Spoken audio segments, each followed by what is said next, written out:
Hey, what's up, everybody? This is Charles Sebastian, and welcome you guys to another episode of the DREAMERSPRO show. We cover everything from sports, hot topics, classic debates, entertainment. And we'll give you guys a fresh perspective on things and how we see them. And today we have a hell of a show for you guys. Before we get into it, please make sure you like the video and sub to the channel. So yesterday was a big day because a lot of it, or most of it, had to do with Shedeur Sanders, right? He was making all kind of headlines after having his first start in the NFL for Cleveland Browns. Obviously, he made some history, becoming the first quarterback, I think, in 17 or 19 years, if I'm not mistaken, to first rookie quarterback, 17 years to lead his team to a victory. So he was making a lot of headlines because of that. Then later on in the day, we got an update that he was going to be the starter. I'm looking here at a Yahoo Sports post that says, breaking, the Browns are naming QB Shedeur Sanders as their starting quarterback this week against the 49ers. Kevin Stefanski has announced Dillon Gabriel cleared concussion protocol, but the Browns are opting to roll with Sanders for week 13, right? So we have that. But there was some more drama surrounding the conclusion of that game. So I came across an article here from Awful Announcing stating Shannon Sharpe and Chad Johnson outraged that head coach Kevin Stefanski didn't give Shedeur Sanders game ball. And then it says they don't want him to succeed. You know that.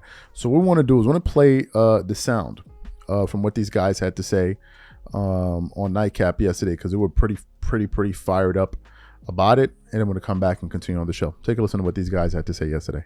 How about Gage's big punt return on special teams? How about Corey, every single time you're out there pinning those guys doing your job? Great Corey.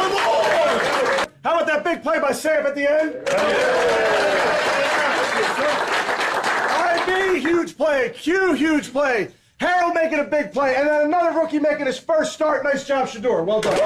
I got one ball in my hand. Okay, I got a guy, he's got to get a cold every week, okay? He had a cold this week, wasn't feeling himself. 3 sacks, which gives him 18 on the season through 11 games, which breaks his own Browns record. Myles Garrett. Come on, man. So hold on. A guy making his first start. A guy that you didn't really want to start. A guy that you didn't even want in your organization. Right. And that's all he get. Great job. Well, he don't get no game ball? Nah, he don't get no game ball, Unc. That wasn't his pick. That's not what they want. They don't want him to succeed. You know that. That's no disrespect. The owner told you to himself. Even the head coach's guy is Dillon Gabriel. We all understand that. Listen, didn't Shedeur make history tonight?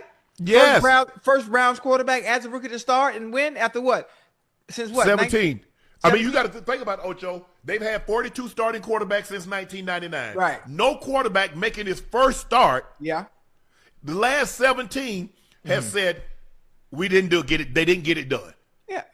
Listen. I mean, that ain't worth the game ball, Ocho. It's clear as day now. It's clear as day. Like, I mean, we've been going back and forth about this over and over, the nitpicking here and there. And people say, oh, they hate, they're not hating. Oh, Dillon Gabriel. Listen, all that, we know what the play is.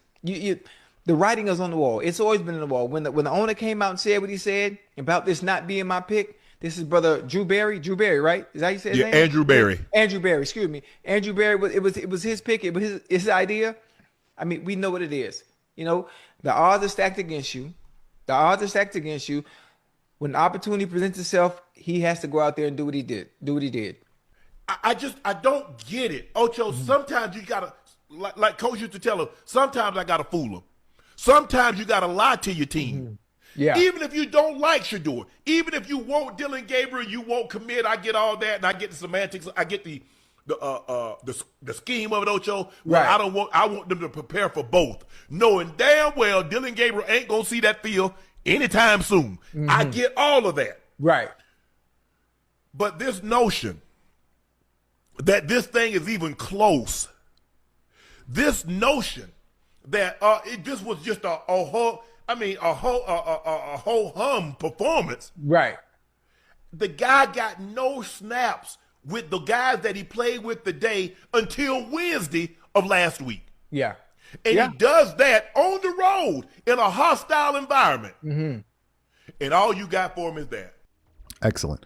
So you heard what they had to say here. So let me just continue on a little bit with this article. It says, Ever since the Cleveland Browns selected Shedeur Sanders in the 5th round of the 2025 NFL Draft, there's been no shortage of attention placed on the relationship between head coach Kevin Stefanski, and the former Colorado star. But while all that seemed like an afterthought after Sanders helped lead the Browns to a 24-10 victory over the Las Vegas Raiders in the first start of his NFL career on Sunday, Stefanski's post-game speech has now reignited the conversation. As he does after every victory, the two-time NFL Coach of the Year singled out several key contributors in the Cleveland locker room. That included Myles Garrett, who he has presented with his lone, game ball after the superstar defensive end broke his own single-season franchise sack record, which now sits at 18.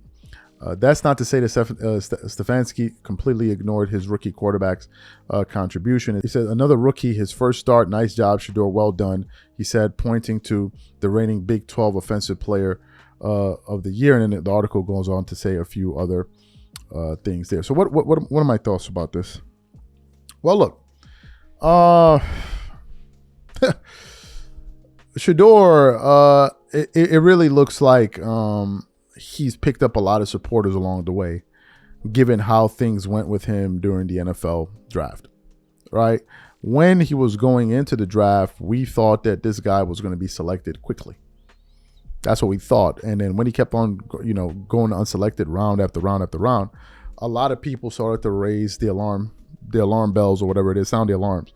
And they felt like he was being targeted. That certainly became the prevailing sentiment out there, that they're targeting this guy. They're trying to punish him maybe for being too arrogant. There were various reports dropping of how he was behaving in some of these interviews. You had that out there. Some people were also speculating that maybe they were doing this to get back at his father. Maybe Deion Sanders, they felt like he's too arrogant, he's too braggadocious, he talks too much trash, whatever the case is, right? And in the midst of all of that, they felt like he was being treated unfairly. So he picked up a lot of support. And I think that people are now going to be scrutinizing every little thing that happens around him. So even at the end of the game or the game ball, and you refuse to give the quarterback who made his first start, you refuse. Now, he should have probably given him the game ball there. Just given the fact that the guy just made history. It's his first start as a rookie. I mean, Myles Garrett is a great player. Chances are he's going to be doing spectacular things where he can get another game ball easily. But this is the first time this guy is having an NFL start. He played pretty well. He had a touchdown, I think, over 209 yards. So you would think that he would just be like, if not for anything, to at least build his confidence and encourage him to say, hey, look, the coaching staff, we have your back going forward. We're in your corner. We're here to support. You would think that at the very least he would do that because, again, this is his quarterback. And the quarterback obviously wants to feel like he has a lot of support from his head coach, right? So for him to not do that, it just ends up creating all of this talk and, all of this noise surrounding the team. But look, it's bringing a lot of attention to the organization.